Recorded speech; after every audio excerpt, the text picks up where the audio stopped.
All right, what's up, guys? Welcome to another episode of The Man Show. Today, I have Stefan Arnio with us. Stefan is the author of Hard Times Create Strong Men and a few other books.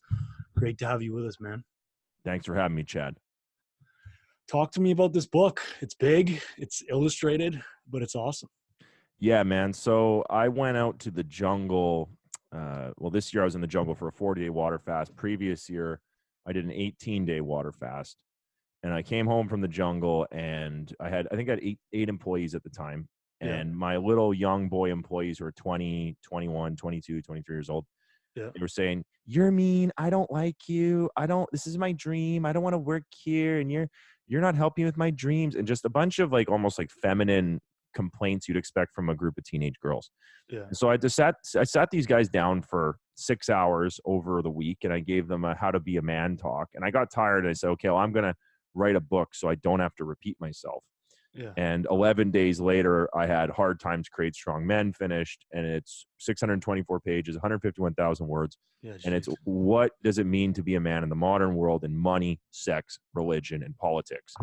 And those are the four big parts of, philosophy. And it takes all the successful things that men did in history, guys like Marcus Aurelius, General George Patton, lots of successful guys throughout history.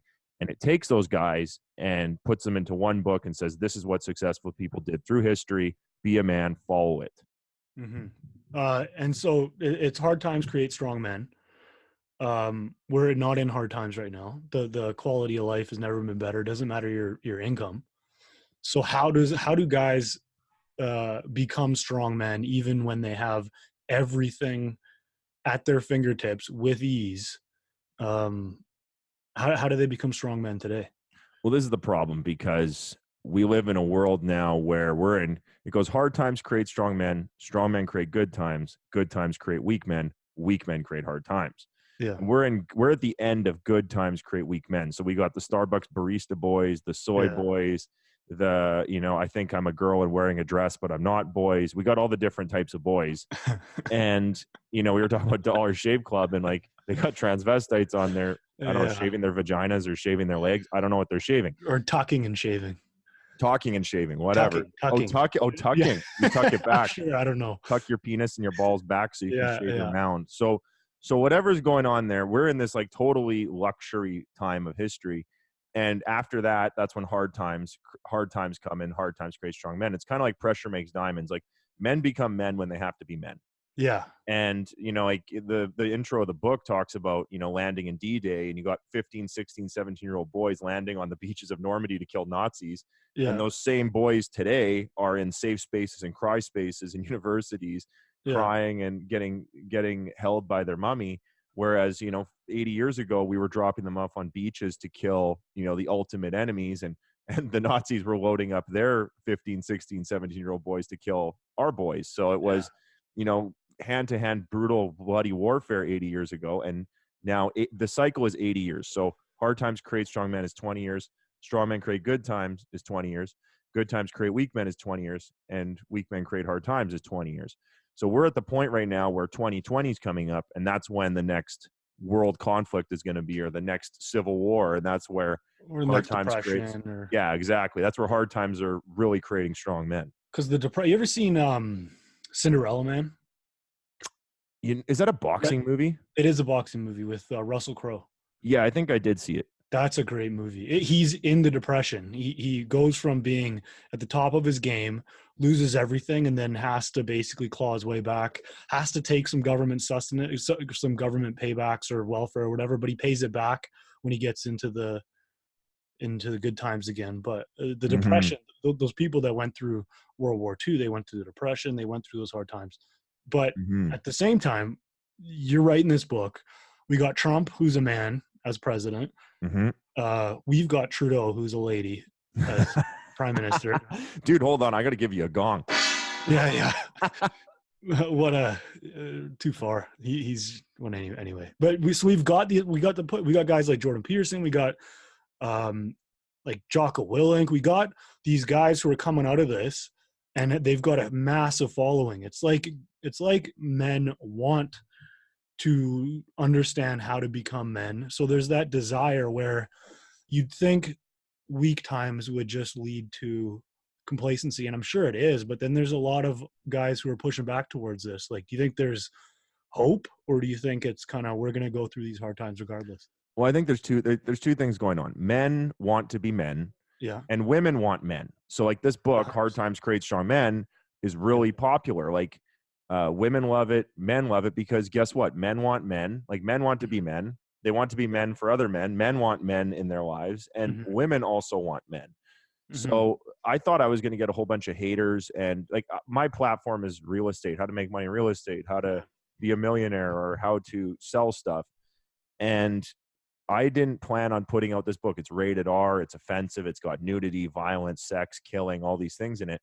And I was Mhm. like, man, this could damage my brand. It could damage me. But I've got almost no haters for this book. People Hmm. read it. They're like, wow, this is great. We need this. Yes, we need men. And I get more haters for my real estate stuff. People go, real estate's a scam. You're a scam. Yeah. You're a shyster or something. As soon as I'm like, hey, man, here's how you improve your life monetarily, people are like, you're a scammer. Yeah. But I come out and I'm like, hey, your whole life is wrong. Hard times create strong men. And people are like, yeah, I need that. Give it to me, please. Mhm. So it's super strange, man. I thought it was going to ruin my life, but it's actually creating a lot of value for me. And a lot of young guys, every day I get a message from someone being like, I'm 15. This book straightened me out. Thank you. Or I've had guys be like, I've been dating my girl for 8 years. I'm finally going to marry her after reading Hard Times. Wow. I'm going to stop being a pussy, you know? And It's awesome. it's the father talk that all the missing dads, you know, the dads are all missing. No one has a dad anymore. Yeah. This is the dad talk that your dad's supposed to give you. Yeah, so there are guys who it's like, so like with the book, you're talking to guys, the guy has to be open to wanting to become a man. The soy boy, the snowflake, the super, I don't know, like the pajama wearing coffee drinker kind of guy. They're Are they hopeless, or like are you trying to turn every guy into a man, or are you just like, is there a certain kind of guy who's gonna listen to this, and should we even be addressing the ones who are just lunatics? Well, I think philosophy, it's you know, we're putting out a philosophy here, and really what it is, it's going back to the original values that made our society great. And Yeah. not just America, not just Canada, not just Europe, but you know, our world has been built on, you know, three things. It's been Christianity, Yeah. Judeo-Christian values. That's where our laws come from. Yeah.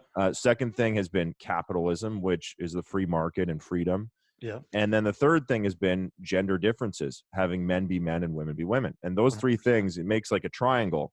Yeah. And what we've done is we've taken in the last, you know, 40 years of the cycle, the downturn of the cycle, Yeah. we've changed capitalism for communism. We have communist philosophies, Yeah. communist universities now.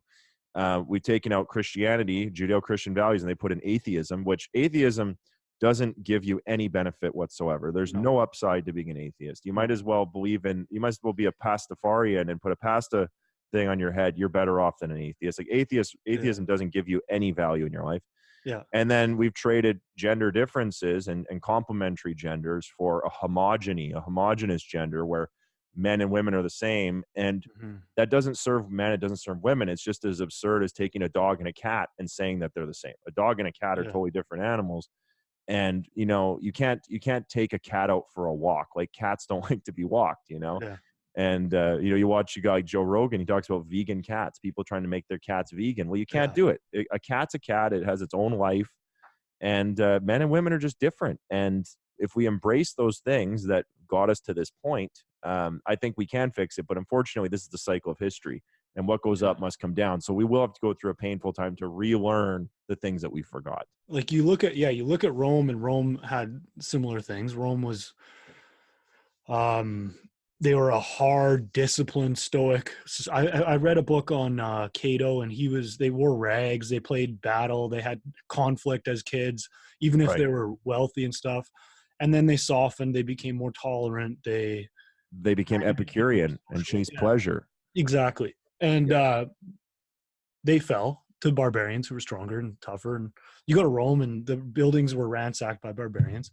It's almost like you look at Marxism, and they're actively, like, a massive percentage of teachers are not only left leaning, but they are Marxist. Right. They identify as such. And it's like there's not only the soft times, hard times create, or soft times create. Hard times create strong men create good times create weak men. It's like there's an active attack on the values, not just like a complacency decline, but an active attack. When you look at how our school systems are, how our government is set up, and so for democracy, it eventually rewards people for being losers at some point. Yeah, well, and that's what happens. In the book, we talk about, there's a famous interview of Yuri Bezmenov, and Okay. he's a defecting KGB agent. And this was an interview done with G. Edward Griffin and Yuri Bezmenov. And I think it was in the 80s that they did this. And this was a KGB defector, and he was laying out the plans that Soviet Russia had during the Cold War to destroy America. And they couldn't nuke America. They couldn't unload tanks and infantry. But what they did was they sent over their agents, their KGB agents, and they deployed, you're going to laugh, but they deployed feminist ideas, they deployed communist ideas into the universities and their own agents, and that was promoting feminism, promoting communism, promoting homosexuality.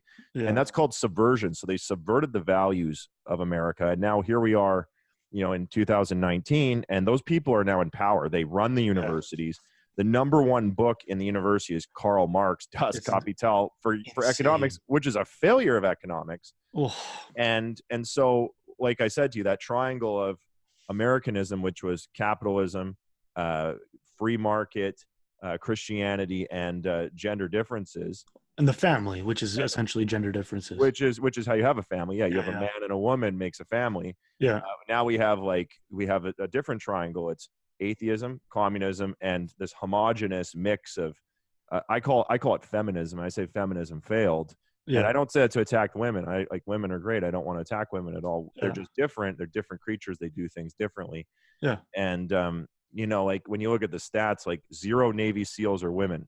You look at the NBA. LeBron James makes $120 million a year. The number one WNBA woman makes like 70 grand or 60 grand. So a housewife is worth 80 grand. She might as well stay home and cook cookies for LeBron and just say, forget the basketball career, because you can't even compete. Yeah. So then how with all of this, not just the soft times, but the different attacks on men, we're seeing it in the media, we're seeing it at schools, in schools, so I was on my porch and they do a census, everyone gets a census, right? They do a census, and the woman comes up and she asked me what my gender is. So what'd you say? You I laughed. Want to know your gender? So what'd you say? You're trans or what? No, I laughed. I'm like, are you kidding me? You have to ask that question. She's like, she was Eastern European. She's embarrassed to ask it. She's like, I know we have to ask this question. They put it in front of us. My school, my kid's school has 3 bathrooms. It's ridiculous, but they have a handicap bathroom for the handicap guy. But now that's legit. You're in a wheelchair. I get it, but it's but now they've got the male female handicap and the Bruce Jenner bathroom. Yeah, exactly.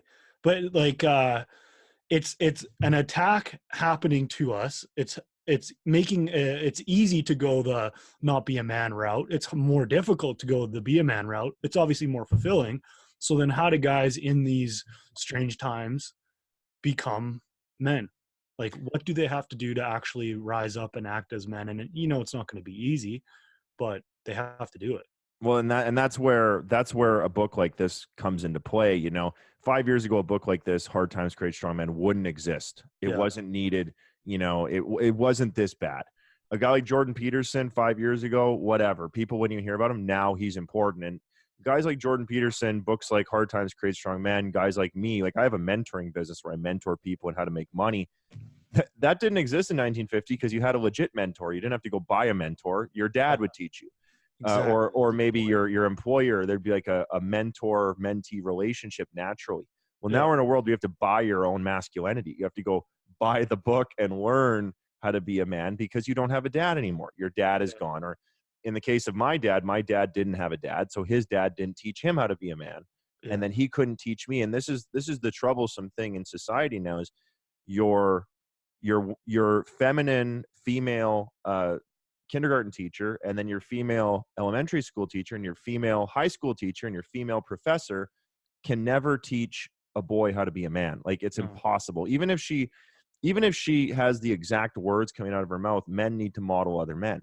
Yeah. And so when they have this entire feminine system and they're feminizing the boys, they still need those masculine idols. They need Spider-Man. They need Superman. They need the real life Superman, their dad. You know, I'm wearing a Yeah. Superman shirt right now. They need that because as human beings, we model what we see. Mm-hmm. And if there's zero men, if there's no dad in the home, you know, they talk about toxic masculinity. There's no such thing. If you take the dad out of the home, now you get toxic something. You know, the young girls become strippers and the young boys go to jail. Mm-hmm. But if you have the good masculine influence there and a good feminine influence, you can have a balanced human being be raised, right? So we're in a totally strange time, and I really think it is philosophy. You got to come back to the values, come back to the philosophy, and I think it really starts with saying no to the nonsense out there and saying no to these ridiculous ideas, which is what guys like Jordan Peterson have done. He just said, no, I'm not going to call you Z and Zer. He said, that's stupid. That's an attack on the language and free speech of this world. Yeah. I'm not even going to say that because that's ridiculous. Yeah, it's law now. It's into some places. New York, it's law, whatever. But but say no to what else? Say no to ease, like even like what do you think about things like porn or Tinder and stuff like that? Well, I wrote about that in my book, and you know what, dude? Like, I went and studied pickup artistry. I read the game. I learned how to pick up girls. I got very good at it. I've written books on sales. I'm a persuasive person, and you know, I got to a point where I had 8 girlfriends at once, and completely ruined my life. I mean, my life was upside down. This wasn't even that long ago, maybe 2-3 years ago, and you know, it's so easy now for a young guy to go out there and score and have sex. Yeah. Because the women, like, feminism has told women that they should go out there and be promiscuous and have a bunch of dicks. Well, at the end of the day, it doesn't benefit women. You know, the stats are there. After 15 men, if a woman has 15 different sexual partners, her chances of being married or staying married is 17%. Holy So shit. like, she can't pair bond anymore. And that's, you know, that's why, you know, men and women, they're different. You know, after 15 sexual partners, I don't think it affects a man the way it affects a woman. Like, men are built to have concubines and, you know, harems, and women are not meant to have tons of sexual partners. It ruins their brain. It ruins their emotions. And so we live in this world now where, you know, the access to porn is there. It makes it easier for a guy to get off, so he doesn't have to go out and actually talk to a woman. I'm a single guy. I'm 32 and single. I wish I was married, wish I had a kid. But I go out to date a woman. All of them have tattoos, like, not just little tattoos, like crazy tattoos. A lot of them are messed up, broken homes. You know, I would just like a nice, decent, regular human, but they don't make those anymore. I mean, the dating pool is way, way, way different. And you go on a date, you score on the first date every time now. And it takes the fun out of it. And then I talk about in hard times, most guys just say, fuck it, I'll just play video games and watch porno. I'm not even going to participate. Yeah. So then what are things that guys have to say no to become men? Like what's like there's a lot in our society that makes it easier and makes us soft. What do we have to say no to? What do we have to say yes to? What are some like I mean, there's a good saying, and it's anything that's easy up front's hard later, and anything hard up front is easy later. Okay. And, you know, Will Durant says a nation is born a Stoic and dies an Epicurean. And Stoicism, I think, is something we got to bring back. And I talk about in my book how guys are trading business for video games, or they're trading sports for video games. Yeah. Or they're trading art for video games. So anything that's hard that takes 10,000 hours, they're trading that in for a video game you can master in 500 hours. So instead of 10,000 hours to be a master in sports or video games or business, something that's worthwhile, they're trading that in for a 500-hour World of Warcraft account, or they're trading it in for a League of Legends or a Minecraft or something, because it makes them feel like they're doing it rather than actually doing it. Same with porn. You feel like you're getting somewhere, but you're not. You're alone, right? Yeah. And that's where we have to trade the quick fix for the long-term value. But it's hard to do that because the mentors are gone, the fathers are gone. So all these isolated little boys are in their beds with their porno and their video games, and rather than going out there and getting relationships with women or actually building a life of value, they're just in their little box and they're almost like a sedated, pig or something. Yeah, I also like, I think it was Marcus Aurelius who said expect nothing, or it was Epictetus, or I think one of the Stoics said expect nothing, and I forget the rest of the quote, but we're also conditioned at a very young age to feel as though we're special. We can play this tape over and over again. Special, you're exceptional the way you are, all this stuff.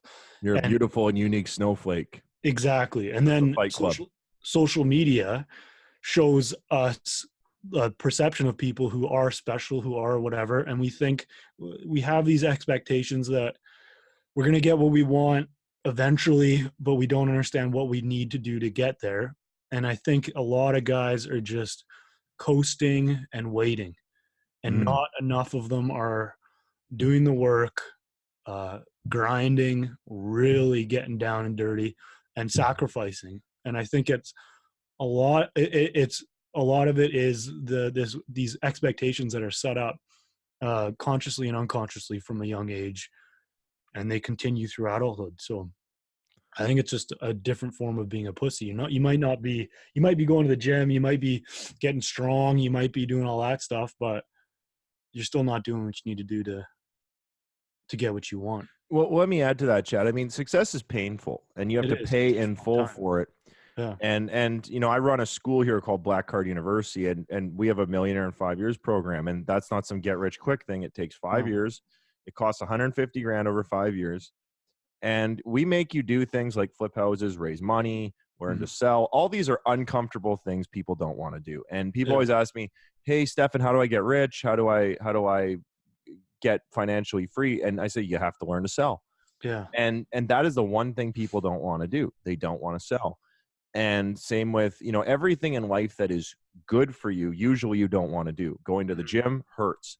Selling hurts. Investing hurts. To invest money, you have to take away your latte, or take away your donut in the morning, or take something away, because it always costs something. Yeah. Right. And I think that the school system, the feminized school system, the feminized university gives a trophy to everybody, no matter how crippled or how slow or how dumb you are.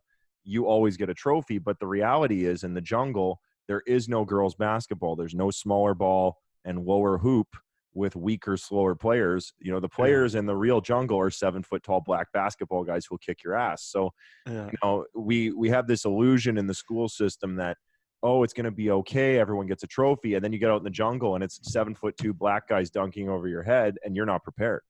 Yeah. So then school system's going to fail you. So let's say for guys in the, who's most of your audience, do you say, like age wise? My audience is mostly 90% male. 10% is non-childbearing females, which is interesting because the non-childbearing female, she is in a masculine role. Like, she's not looking after babies. She has to go make money. Interesting. So I have this very masculine audience. Usually the men in my audience are about 25, usually to about, let's say, 45. Yeah. And then the females in my audience are older. So they might be 35 to 65. Jeez. Because they are typically, it's interesting. The females in my audience, a man has failed them. Their father died.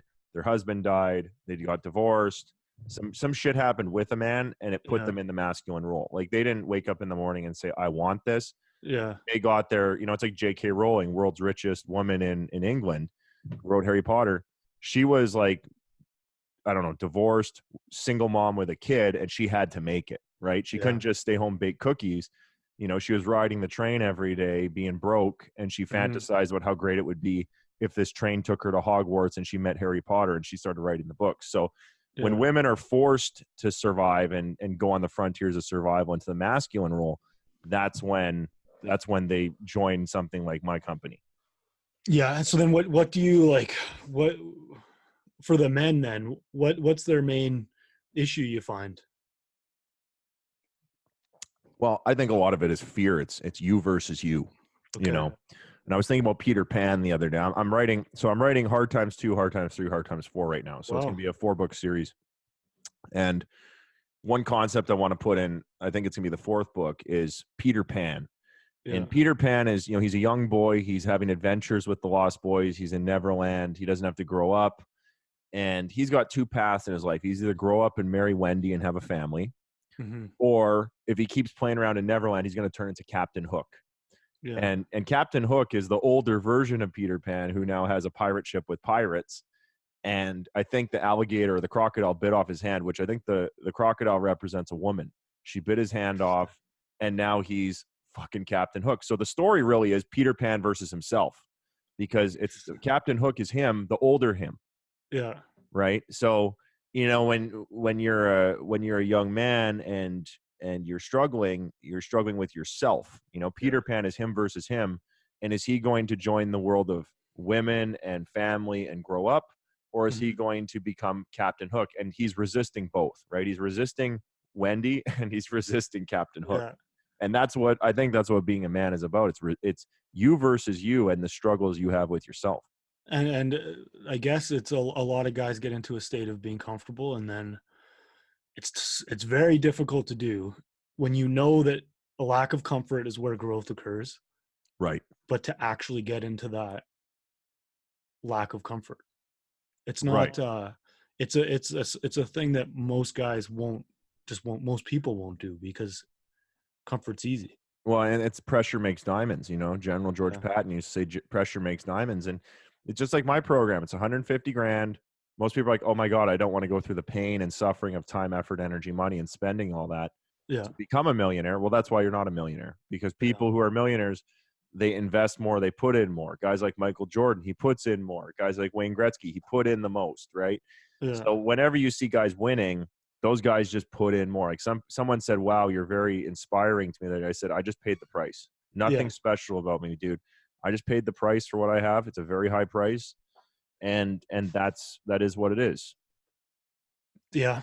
So what are a few big takeaways from your book that you think every guy should know before getting into it? And I'll put a link wherever I put this up to the book.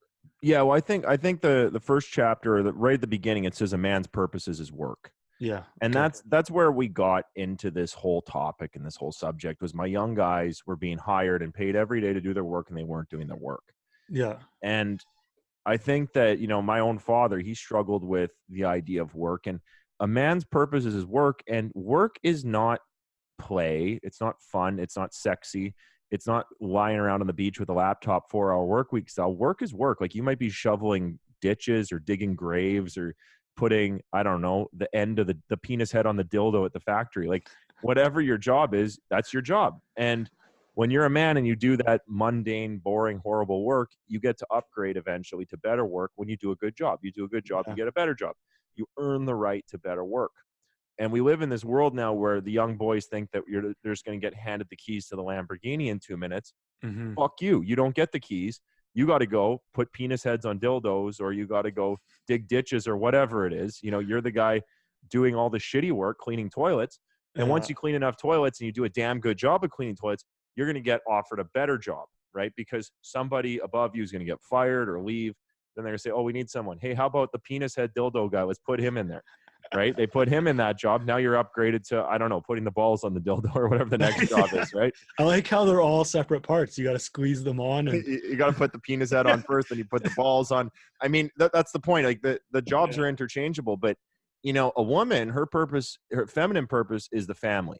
100%. So, you know, she's about her friends and her family. And it's interesting. I have an office here with men and women, and the women, they go home at 5 or 6 o'clock or whatever time. They go home to their dog, their kids, whatever, their friends. They want to go out. If they have to stay late, they get pissed off about it. They're like, you're ruining my life. I need my life. I have to go see my kids or my dog or whatever. Yeah. And the men, they'll work 12-hour days and not complain. Yeah. Because their purpose is work, and the feminine purpose is the family. The women, they work to to go home to their family, and the men just work, right? Yeah.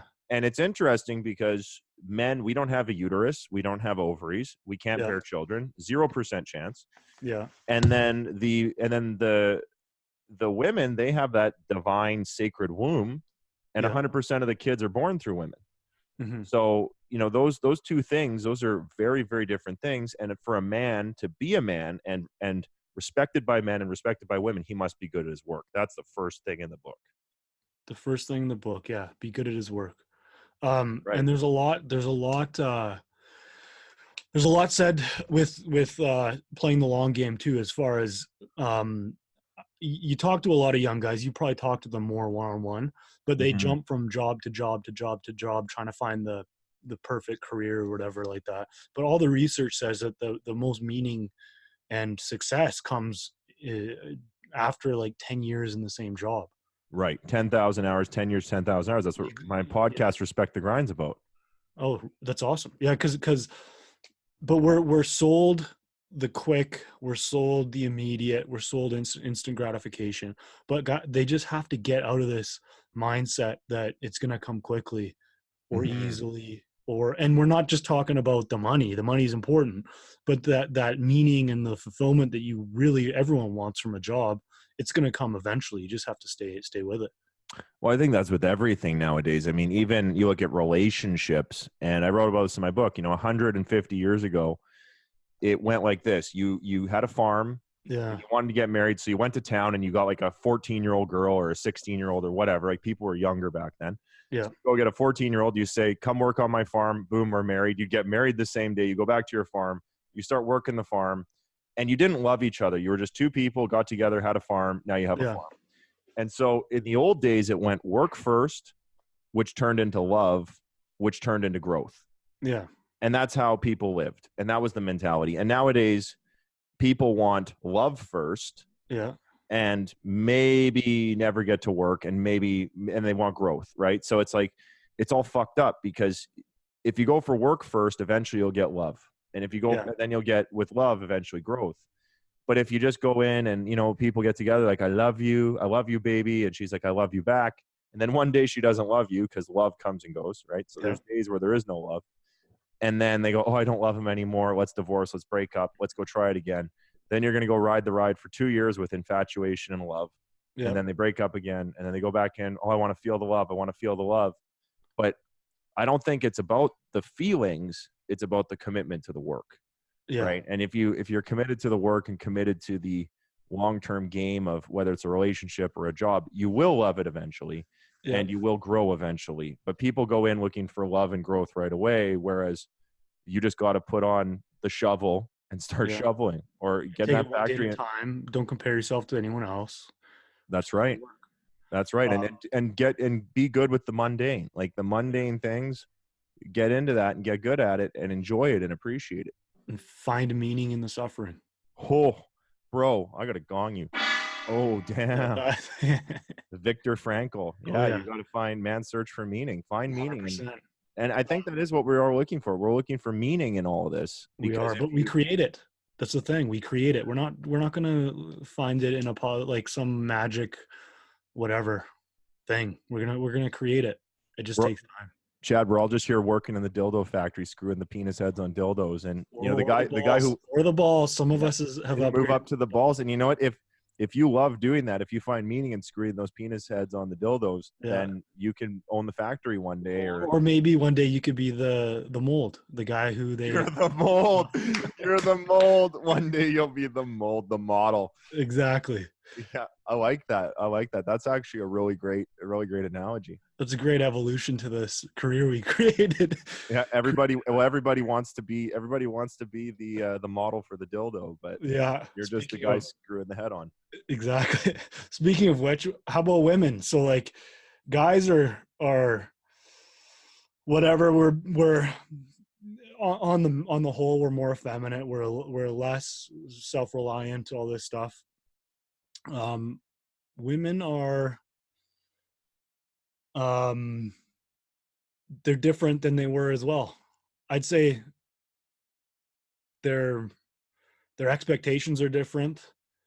They've been sold Disney movies and romantic movies and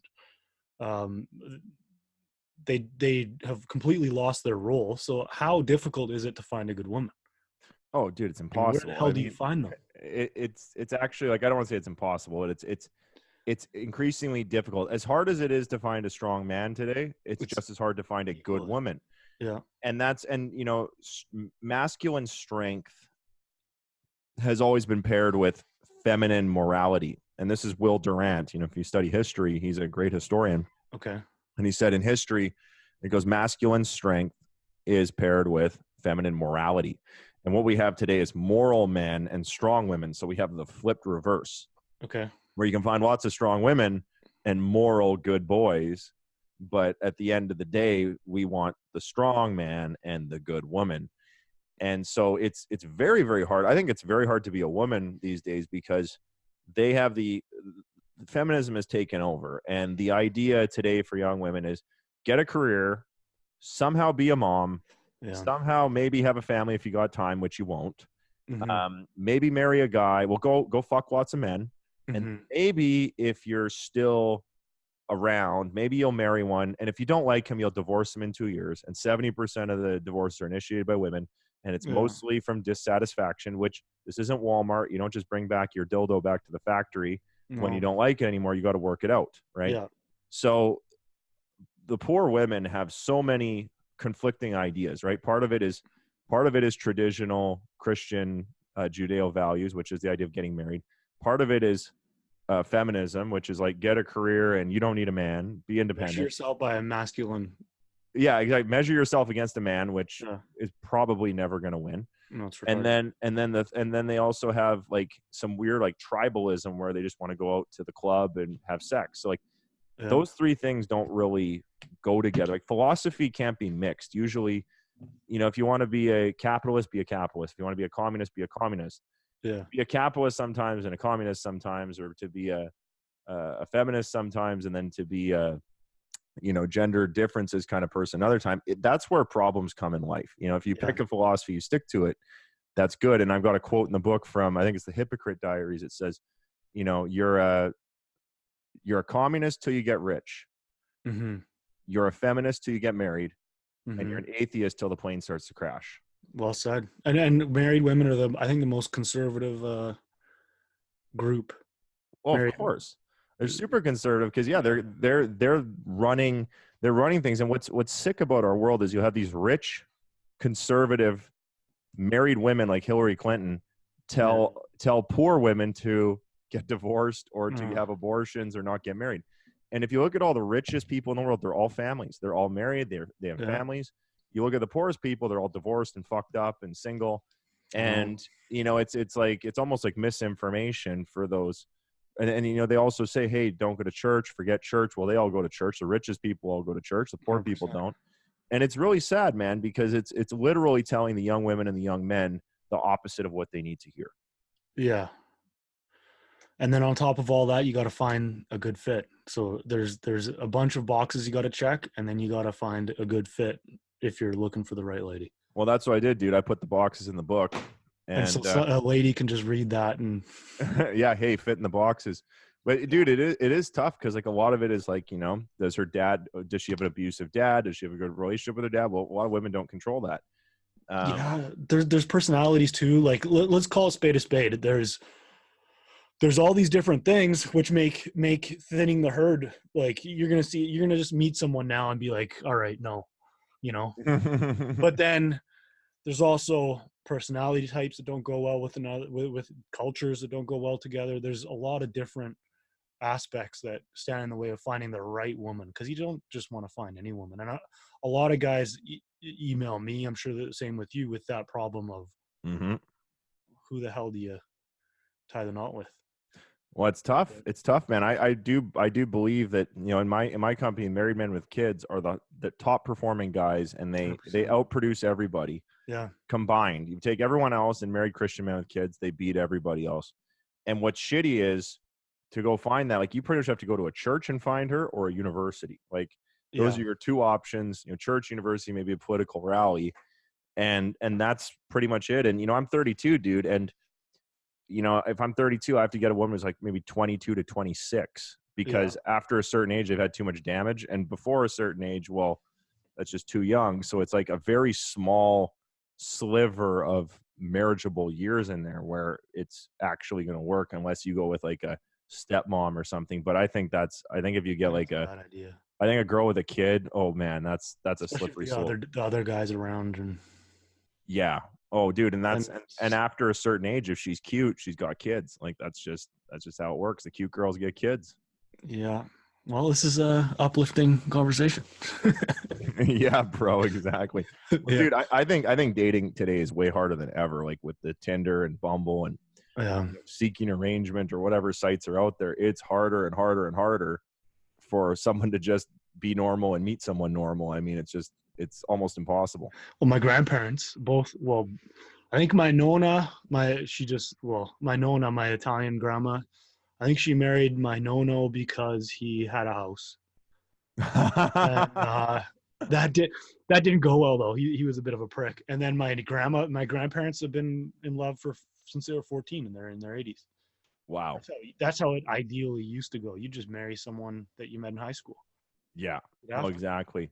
College education wasn't that important back then. It wasn't like a big thing. Yeah. Now Or you it just had a is. farm. You're like, hey, I got a farm. I need a wife. My first wife died in childbirth. You take your ox in your cart to town. You're like, wife needed. Someone's like, I have a 14-year-old. Here she is. You go back to your farm. You try again. She dies in childbirth. You go back to the town. You get another. Simpler times, man. Yeah. You're like, hi, I need a wife. Like, can she bear children? I don't know. Oh, she's too small. She'll die in childbirth. Give me a big crazy woman that can bear lots of children. So, that was the 150 years ago. You live in a mud house on the prairies, and Yeah, that's what you did. different times. You need to get going, eh?